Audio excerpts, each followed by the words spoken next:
What's up, everybody? Welcome to another edition of Full Spectrum News. We are here this evening, brought to you by Full Spectrum Network. Yes, everything is full spectrum. That's how we do it here. That is my network. It is something that we have just unveiled over the week. I want to thank everybody for participating in it. The Full Spectrum Universe YouTube site, as well as the BitChute and Rumble, are the actual network site. We haven't changed the name over yet. We will be doing that shortly. So just beware, there are going to be other shows on there. There's going to be The Seer and the Scholar, which goes on Monday nights usually. It's an hour-long show. Plus, we have Full Spectrum Universe, which delves into the paranormal a lot, a little bit of ufology, science. We're also going to be unveiling a different show that is going to be strictly investigating history and conspiracy, not conspiracy theory as some may think. What we're going to be doing is actually investigating conspiracies, as in JFK. But there will be some conjecture on some of those theories of how the pyramids were built, certain things like that. So it's going to be history and conspiracy as well. So it's going to be an investigation show. What we do here on Full Spectrum Universe, just to let you know, is we investigate the news. What I mean by investigating the news is investigating headlines. One of the things, since we are at this point now, and we are all patiently waiting for March 4th, just to see exactly what happens, we are not sure. But what we'll be doing in the meantime is we're going to be delving into a little bit of what the mainstream media is putting out. We're going to be debunking at where we need to. We're also going to be trying to interpret the headlines and what they truly mean on the sides of truth. As in, they right now they're persecuting everything right leaning. Even they're trying to deplatform it, trying to take it all off the air. We're not okay with that. So what we're going to do is we're going to give them a show, or give people a place where they can come, enjoy that news, and actually get the truth of what's going on out there. Now, we are not going to be, let's say, on either left or right. We're going to be calling everybody out for their BS. It's just what it is. I'm more wanting to put something out there that's going to be truthful, as opposed to leaning in a specific situation. So, while we're getting into that, let's get into some of the headlines that we've had over yesterday and today. Last episode we did was on Friday, but one of the big things I wanted to go over was something that Dr. Birx had said over her time, and what she did was she came out with a statement that could be taken a bunch of different ways. First, she said someone was delivering a parallel set of data on the coronavirus to President Trump when he was in office. So, of course, he's still our president. That's how we see it. That's what it is. But what she's basically saying is, in this specific headline, is that President Trump had his own people. They weren't following the science. They weren't listening to the science. She is saying that her and Dr. Fauci and the team were the end all be all to the information that was supposed to come out to people. That's not true. There are many, many doctors who hold just as many credentials as her and as Dr. Fauci. One of the things that discredits Fauci is that he was literally wrong at every avenue. And, there's other things that are coming out as of late that, like last episode, we said he didn't want people to point fingers when they were wrong. We want to move forward from it. He said that so he doesn't get persecuted for his past ill-begotten woes of telling people false information. Also, what they were talking about is the PCR tests. As of the last week, the WHO, which is their standard, basically came out and said that the PCR tests have to be changed in how they're admitted because they create a lot of false positives. This is some of the narratives that people who are up to date on the truth have been pushing since they first came out, which we're talking months upon months now. So now they're coming out and saying it. And it's funny how, like, we also talked about omitting truth, right? So omitting the truth doesn't necessarily mean that they're always lying. What it means is that they're not telling you the whole story. It's just like when there were debates between the presidential candidates saying, Hunter Biden's laptop, that's all fictitious. Come to find out days after the election that Hunter Biden's been under investigation by the FBI since 2018, money laundering, the whole nine. So this is why we need to interpret some of these specific headlines. Basically, what they're trying to do is they're trying to create this narrative that President Trump did nothing. He had no plan for the coronavirus vaccines to come out. He had no plan for what the coronavirus in detailed in fighting it. And they're going to push this narrative at all costs, which is why you've seen Fauci come out lately after he separated himself from our president quite a bit. Now, Dr. Birx is also taking that stance. Why are they doing that, you ask? Well, there's two reasons why they could be doing it. One, Fauci, as we've already seen, wants a part in the new administration, but really was wrong every step of the way. So knowing who they're saying is the president, and I'm not going to say his name because I don't believe that he is my president. I don't believe that he is actually the president at all. And we're going to go into that a little bit further into the show too, with what we found out was built at the White House, and this de facto studio that they put out right in the lawn is just incredible, right? And some of the instances that where Joe Biden was going to walk into the White House, they didn't let him in right away. Some of the National Guard have turned their back on him as well, and we're going to get into some specifics on that a little bit later. But back to this story. So Birx is basically saying that the data that President Trump was going by was not correct. Why? Because they didn't put that data out. As we know, the Coronavirus Task Force usually didn't actually they didn't answer to President Trump. They all went to Mike Pence. Mike Pence was the lead. Mike Pence would take this information and give it to Trump. So right off the bat, this is a complete lie. They in this article they say that he was getting graphs upon graphs and track sheets from other people. They have no idea where it came from. Well, that could be the actual science. There are a lot of doctors out there who have seen people within the last 20 years, unlike Dr. Birx and Dr. Fauci. So that was the first article that we wanted to talk about, which to me is just them doing this narrative. Like I said, they don't want us to believe that the president, my president, your president, had a plan in place to fight this specific, this specific type of virus or this novelty virus that we had. So this is what they're doing. You're going to see a lot more of the articles that are actually like this. You're also going to see a lot more narratives pointing fingers at President Trump for things that maybe were not his fault, and we know they were not his fault. So, another thing about the coronavirus is as of the last 2 weeks, with the amplification of the vaccine going out, there have been some great cases that show that there is detriment to getting this specific vaccine. Hank Aaron being one of them. He is literally the king of the home run. We know that. An amazing athlete. Got his second. This man has tremendous biceps. He looks so physically fit for a 70, 80-year-old man. It's incredible to see the shape that this man was in. Albie got to all of us. He took the second shot. After that second shot, he reportedly dropped dead. Our prayers go out to his family. It was really a terrible thing.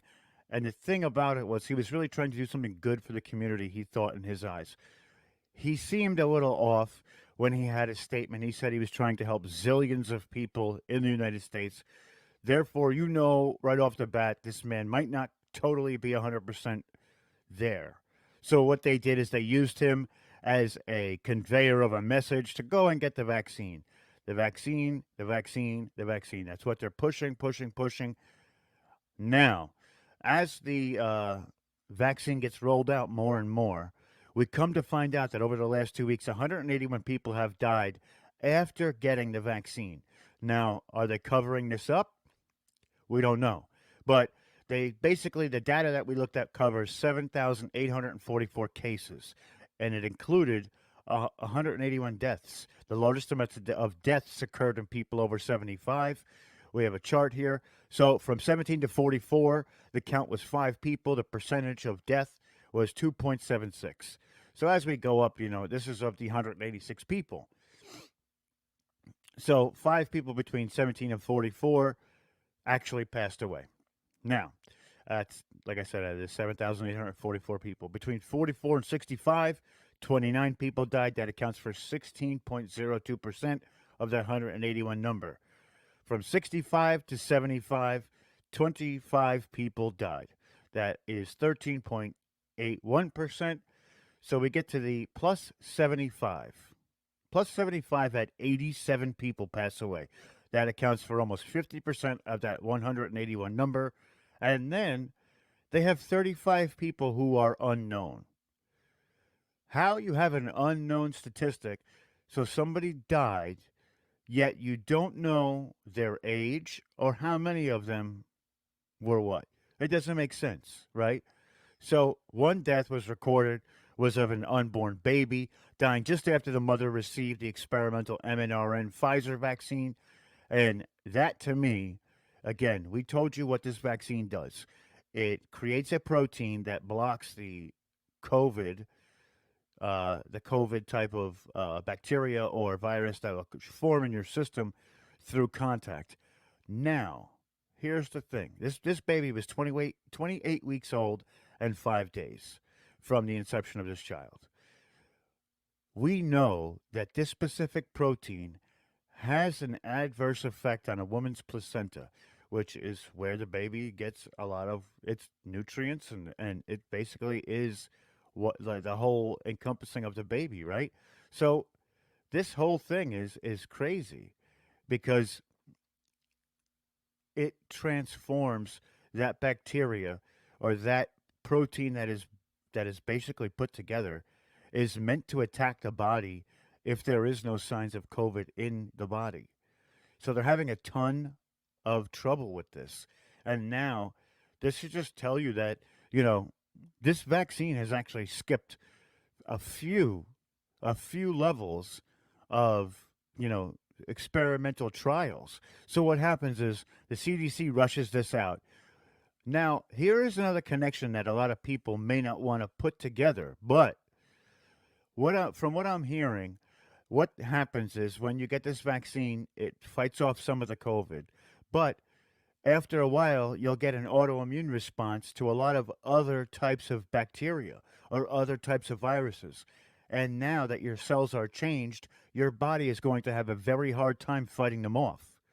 So what does that say? That means that it may not be the COVID that gets you, but it'll be that flu you get. It'll be the diabetes you have. It'll be all of these other different things because your body is not fighting it the same way as it did before.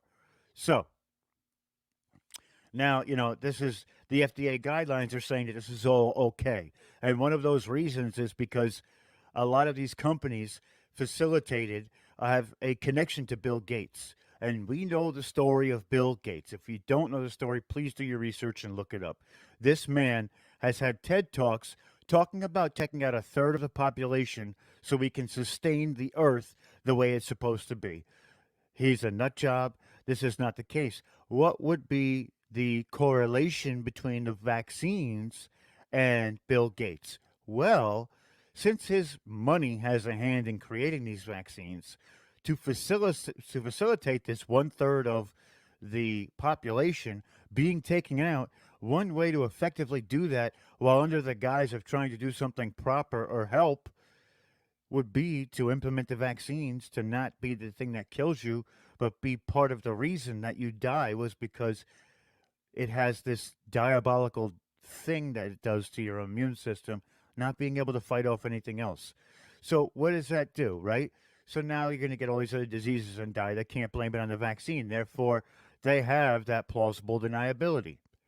It's a sick, sick thing, my friends. And this vaccine is not good. It's not good. So there's another investigation underway after a man who died hours after getting the COVID-19 vaccine in California.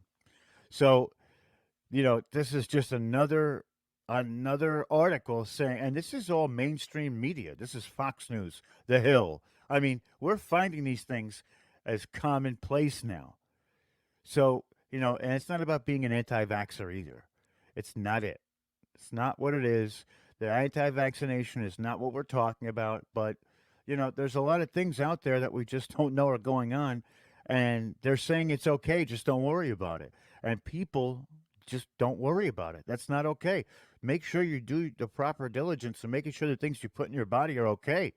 So, After that, let's get to some of the political realm now that we've covered the vaccinations. Oh boy. So, Pittsburgh over Paris campaign. Ted Cruz has a campaign called Pittsburgh over Paris that shows us just how dumb the Biden years are going to be. That is the headline. They're basically saying that Ted Cruz is a dummy because why? Because he wants to choose America over the Paris Climate Accords. For most of you who don't know what the Paris Climate Accords are, they are a system for basically climate change and climate change justice. What they're doing is they're telling specific countries how much of a carbon footprint they can put out. When some countries that are aligned with this whole group, that is, let's say the Bilderberg group, the Rothschilds, all the rest of it, the people that are aligned, they get this designation called developing country, like China. So they get to put out as much as they want with no holds barred, and they don't have to pay that much. U.S. does not have that. U.S. has a standing as a developed nation, and they make us pay a insane amount of money towards this regulating of the carbon footprint because there's a tax that gets instilled once you pass a certain quota for how much carbon you can put out, which every year up to this standing we have done. Now, here is the other part that goes along with this. Because of this Paris Climate Accord, we have these regulations. One of the things that our president did was he pulled us away from these specific regulations because they hurt business, they hurt the economy.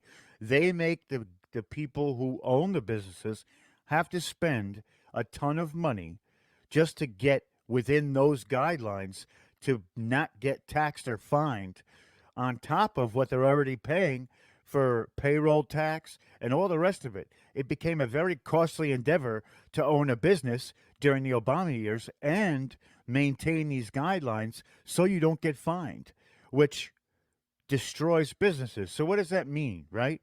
So, that means that those businesses do not have the availability of hiring as many people as they would have. And at this point in time, with the unemployment rate being so high because of COVID, this is going to harm a lot of what we're trying to do with getting people back to work. It's not going to work out for people because they're not going to have the money to pay for people to be there to do the work. Less jobs, less money, more poverty. It's that easy, right? So let's go a step further. Also, what they want to do is they want to give amnesty to 11 million people that are illegal inside of this country. Now, being as it may, the job situation is tough enough. Now we're going to inject 11 million more people into this situation. If you don't see the fault in this or the fact that this is going to implode and the people that have been here for their whole lives are not going to have the same amount of opportunities as, somebody coming in off the street. And we should be looking at our people first before we go ahead. And I'm not against immigration. Immigration is great as long as it's done the right way. These people have been here making cash money off jobs that could have been given to somebody who was already a citizen, and they could have paid taxes on it, which in turn gives the money more money to the government. We wouldn't be in such a hole. There's so many facets that this actually hurts. And, the other portion of that is that they want to make the minimum wage $15. I am all for doing that in a safe way, but I don't see a safe way in doing that. You're going to tell me that the people at McDonald's are going to make $15 an hour to be behind the counter. What's going to happen is that the people who own the McDonald's are not going to want to pay those extra people. They're going to have a cook, and then they're going to have automated systems where you put your own order in. Therefore, you will lose more jobs. And we're not talking about Main Street. We're talking about Front Street in a small town. Okay? We're going to lose more jobs even still. So not only is it the Paris Climate Accord regulations, it's the influx of amnesty for the illegal immigrants, and also the ability to maintain that $15 an hour minimum wage is going to crush every small town business you can think of. Everyone. As if the pandemic didn't do enough to close down however percentage amount of businesses across the United States. Now they want to put the nail into the coffin and essentially get rid of all of it. So if you're not going to be buying from a big corporation, you're not going to be buying at all. There's not going to be anything left for you to buy. This is why Ted Cruz has gone out and made this campaign saying Pittsburgh over Paris. This basically, at the fundamental level, states we need to worry about the American jobs the way that they are right now. We have seen an amazing amount of glory with the way that our president literally went about enacting businesses to be better, getting rid of those regulations, expanding the economy. The stock market has gone up. What that does is that means that these businesses have been flourishing. When businesses flourish on Front Street, not Main Street, in Pittsburgh, not Paris, what happens is they are able to hire more people. They are able to expand and open up another shop because they don't have to worry about all that regulation and tax and being able to have to pay a tons of money to fall within that regulation. So every facet of what Ted Cruz is talking about is free market. If they this is not what the other side wants right now. They don't want a free market, which is part of what they're doing by canceling people and they're boycotting things. But what we have to understand on our side of the aisle is that we can boycott too. We can develop a parallel economy where they can't. There's, I mean, 75 million of us, that's a third of the country. We can literally set up a parallel economy, and Dan Bongino is the one who says this all the time. Setting up a parallel economy will give us the ability to do business as we see fit to do business, not having to worry about being canceled or being boycotted by the left, shall we say. And this is one of the things that we have to look towards. I mean, I've heard a lot of talk about making a new party. I gave my take on that last week, and I don't feel that that's the greatest thing we need to do. I think we need to overhaul the Republican Party and get the people in there that signify our values as opposed to everybody else's. So I think that that's an amazing thing. One of the things I also wanted to talk about tonight was a interview with Tulsi Gabbard. Tulsi Gabbard was on Fox News Primetime the other day, and when I tell you that she gave an explosive interview, and I'm going to show you the interview first, and then we're going to go over what this means. So as we get ourselves set for this interview, Tulsi Gabbard was a congresswoman from Hawaii. She was a Democrat. The fact that she was a Democrat doesn't mean that she's not for some of the same things that we are. There are moderate Democrats left. So with that being said, we're going to listen to what she has to say. It's very, very important. Former Congresswoman Tulsi Gabbard from Hawaii, Democrat, joins us now. Congresswoman, great to see you. I know you've just been out of the job for a week or two. Are you surprised they're pushing forward with this extra surveillance on would-be domestic terror? It's so dangerous. You know, as you guys have been talking about, this is an issue that all Democrats, Republicans, Independents, Libertarians should be extremely concerned about, especially because we don't have to guess about where this goes or how this ends. When you have people like former CIA Director John Brennan openly talking about how he's spoken with or heard from appointees and nominees in the Biden administration who are already starting to look across our country for these types of movements similar to the insurgencies they've seen overseas, that in his words, he says, make up this unholy alliance of religious extremists, racists, bigots. He lists a few others and adds at the end, even libertarians. So when you look at their process and they start looking at, okay, what characteristics are we looking for as we're building this profile of a potential extremist? What are we talking about? A religious extremist? Are we talking about Christians, evangelical Christians? What is a religious extremist? Is it somebody who's pro-life? I mean, where do you take this?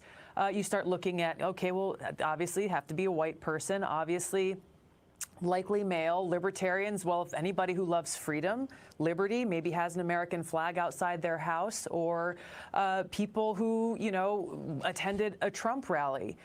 Once you start walking this down the path, you see where it leads to a very dangerous undermining of our civil liberties, our freedoms in our Constitution, and a targeting of almost half of the country. Ilhan Omar says this, we already have laws on the books, sorry, but you are just going to have to learn to apply them. The other thing I thought was interesting, Congresswoman, I don't see any FBI demanding more tools. They feel they got the tools. These are congressional leaders or members who feel as though they're so freaked out by Trump supporters, they still can't understand why anyone would support him. They want to get to the bottom of it. And do you think the whole deprogramming of Trump supporters, this new buzzword among detractors and Democrats, has anything to do with this? Yeah, I think it does very directly. I think just on the FBI front, I read a great op-ed this morning from a former FBI agent who made a very strong case for why this new domestic terror law introduced by Adam Schiff is wrong and is directly going to undermine our constitutional rights and freedoms. This whole effort, whether you're talking about this bill or people saying that we have to deprogram these Trump cultists and people who voted for Trump because they've been radicalized, all of this just goes to further tear our country apart. And it moves towards the thing Joe Biden said in his inauguration speech that he shouldn't happen, which is a dehumanization of your opponent. And that's where his voice is so necessary right now. He is the president of this country. We're going to stop that right there. We don't feel that he is the president of this country, and we're not going to say that he is in any way, shape, or form. But there is so much importance to what she said there, and we're going to talk about a couple points really quick. This is the moderate Democrat. This is not the radical left Democrat. People like her, we need them on our side. And you're going to say, but why? She's of the left. Because she understands the Constitution. She lives by the Constitution. She is not that radical, throw the Constitution out the window. Also, she makes a great point. She sees how far her actual side has taken this, and she does not agree. And this is actually indicative of 20% of the Democratic Party is having remorse, buyer's remorse. They're saying, well, that's kind of not why we voted for him. I'm really sorry that I did. So not only is it 75% of the Republicans who think that this was a con job, there are 20% of the Democrats who think the same thing. And being able to show people like Tulsi Gabbard and some of the people on the right, not talking about white supremacists or any of the radical groups, that we can come together and stand united against people not holding the Constitution to its highest form, to people who want to persecute others. As she said, you heard what she said. She said a libertarian. That is a political party, shall we say. But basically they're saying that if you don't agree with us, you are a radical. And she's not for that either, just as well as we shouldn't be for that. So there's so much importance to what that is. And I know that was Fox News and its mainstream media, but sometimes, and I only mean this very, very sparingly, they have an interview that gives credence to what we need to see. Because if we see certain interviews like the one we just looked at, it's important. It's important to find these people. She sounds like a Republican when she talks. She is literally the middle of the aisle. She's not the left. She's not the right. The left has ostracized her. The right has also done the same because of what she used to think. But she doesn't that way. People are able to change, and we should give them every avenue to make that change. Therefore, we make our movement stronger because we have encompassed the moderate Democrats, the somewhat right Republicans, but we have to make sure that they are still holding our values to the utmost possible point, because as we saw, there's a lot of feckless rhinos in Congress and in the Senate that really doesn't care about what we have to say. What they care about is just, furthering their political agenda and making their money. She's a genuine person who actually fights for her people. She is not a fly-by-night. And she lost her election for re-election because she spoke out against the Democrats that she was affiliated with, and she almost moved to an independent status. So, Tulsi Gabbard, I get it. You are one of us. I hope that she comes to our side, and I hope that we, get her to be a fun-loving, constitutional American like everybody else that watches the show. So now that we're going to get a little bit more towards another spot in the media, it came out on Saturday. George Stephanopoulos was going up against Rand Paul. Rand Paul and Senator Paul, shall I call him, is a titan. He calls it out like it is. He has not backed down. He did certify the election for his state because he felt that Congress did not have the authority to overthrow it.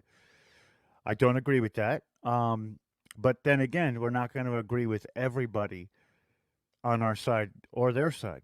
So we're going to get into one more clip before we end this because I think it's imperative that people see this. This man is a savage.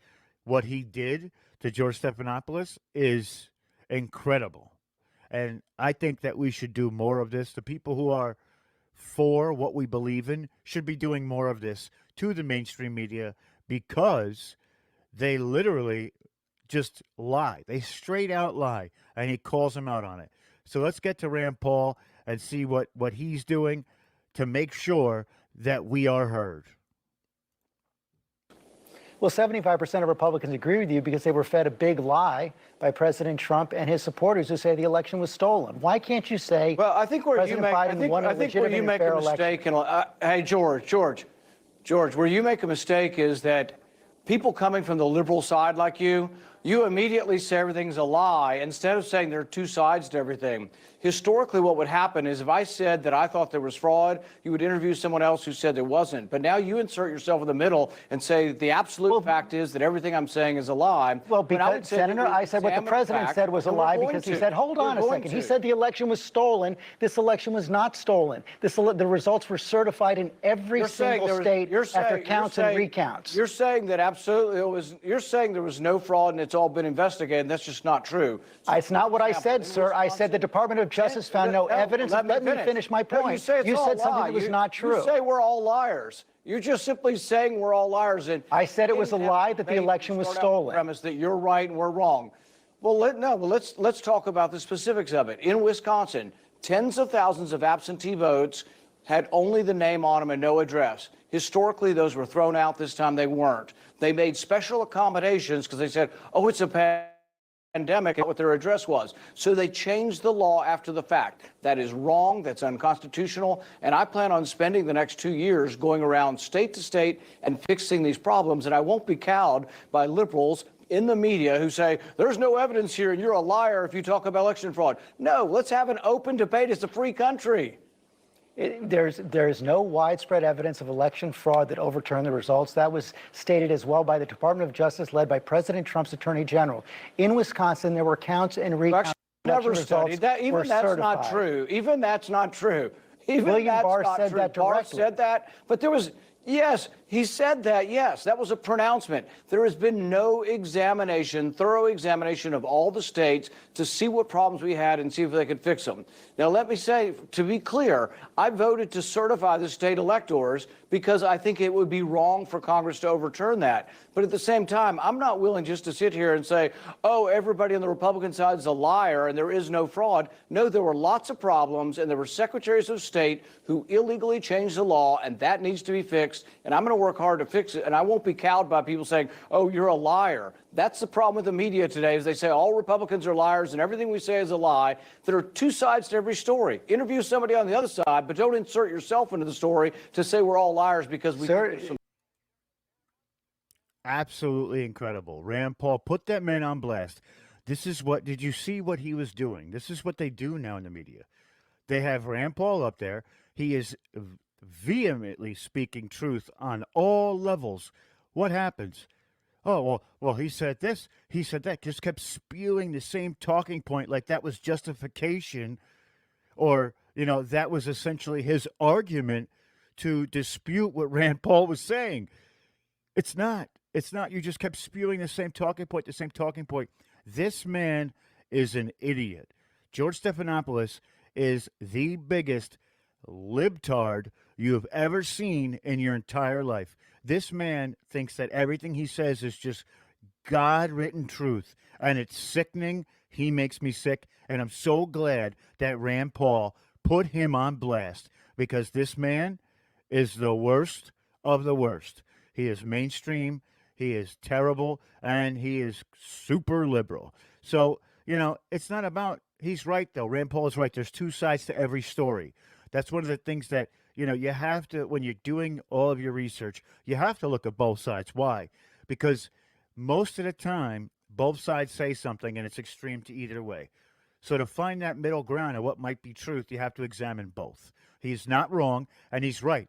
The election was never thoroughly investigated, which it should be. Even if we can't get things back to what we think actually happened, the next go round has to be right.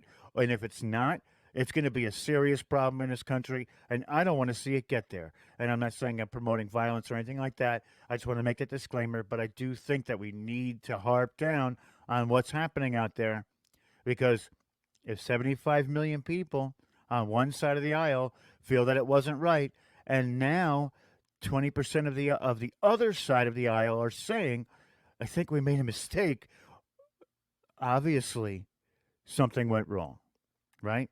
And one more thing I want to ask is, at the White House, why did they make a studio in the lawn? And I think it was an optics thing, and I'm going to tell you why. I think it was an optics thing because they knew that they had these 17 executive orders ready to be signed as soon as this man got inaugurated. So with the inauguration, he didn't say the inauguration oath right. They did it 10 minutes early, which has never been done. I mean, and if you look at these people, they were just the most ingenuine people. I've seen pictures of Hillary and Bill Clinton, and doesn't even look like them. Hillary didn't lose 6 inches over time. But, this is where we're at in our nation. And I think that we need to bear these types of programs that I'm doing right now. And there are so many of them out there now. And I'm so in love with that fact because we are the news now. We are the media. Mainstream media is no longer the news. So I just want to let everybody know that we'll be back in a couple days. Usually we do this every other day. I love giving you guys the news. I hope you all enjoyed it. We're going to be uploading this as soon as it's finished. And, it'll be on Rumble and BitChute right after. That's the order: YouTube, Rumble, BitChute. And I hope you guys have an amazing week ahead of you. Can't wait to do this again for you. God bless all of our Americans and all of our patriots. God bless our armed forces and our police officers out there who are absolute heroes. And God bless America. Hopefully everybody stays blessed, and we'll talk to you in a couple of days. Have a great night. I'm Rob Yox. This has been Full Spectrum News, and we are out of here.